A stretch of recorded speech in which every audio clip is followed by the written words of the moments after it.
So the first thing that you want to do when you're starting your journey and doing business with the government is, one, you want to make sure that you're registered with your state. You want to make sure that you have your tax ID from the IRS. And then the next thing that you're going to do is you're going to go to SAM.gov and you're going to register your business.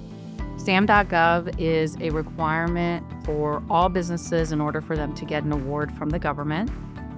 And what you do is you have to fill in your information. You get a unique entity ID that the government issues you, and you get a cage code. These are going to be your identifier numbers when you are bidding on work or when the government asks for your information so they can look you up in the system.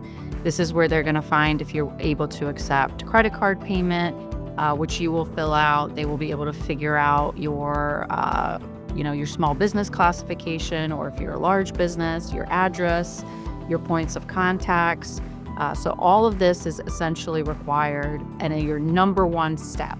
Currently, it takes about 3 to 4 months for your profile to get approved and for you to get all the numbers. So if you're planning to get started next year or by the end of this year, make sure to start your SAM profile. It takes about 2 to 3 hours for you to get it done, just because there's a lot of questions. So make sure you block out enough time, because you do need to do it in one fell swoop. So have all your documents ready. Make sure you know what address you want to use. Make sure you know your points of contacts. And don't worry, once you get it all set up, if something changes, you can always go back and you can always update your profile. So a NAICS code is used on the industry side to determine what kind of business you are. So if you're a consulting business, you would have one numerical code. If you do research and development, you would have a different numerical code. Why this matters is when you're setting up your SAM.gov profile, you have to use a NAICS code for your business, several NAICS codes if you do business in several of the areas.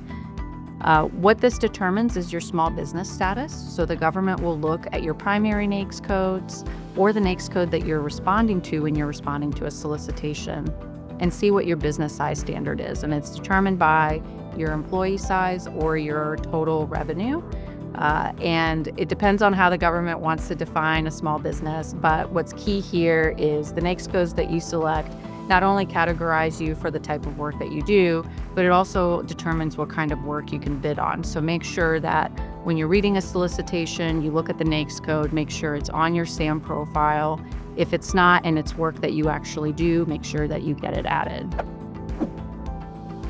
A product service code is another classification the government uses when buying services or products. These are different codes. These are alphanumeric codes that the government uses, which you also select in your SAM.gov profile. What these really do is they categorize it in the way that the government buys, and PSCs generally change every 3 to 4 years. So making sure that you're staying in the know of what the changes are, what the descriptions are. You can download, just like with NAICS codes, you can download PSCs. There's a guide that has a description and a title for it. And just like NAICS, if there's one that you missed, you can certainly go back and you can get it added. PSCs are not associated with business size. They are strictly based on the products and services that you offer, and they're more closely related to how the government buys or what kind of materials or services and products the government may buy. So this is our second Ask Dr. DKM. I know it's the beginning of the fiscal year. It is an exciting time. This is where a lot of you are starting your capture plans, your business development plans for next year. So make sure you stay tuned, ask the questions that you need. If you're building your capture plan, if you're trying to figure out how to reach out to customers, let us know. We're creating resources. We're going to try to help you through this process. Remember, this is your opportunity to get to know your client, and starting around April is really where bid season is going to start kicking off. So this is your time to rise and shine, get to know your customer, do your research, and make sure that you get those pivotal questions answered. So we look forward to next month and hearing your questions and getting them answered.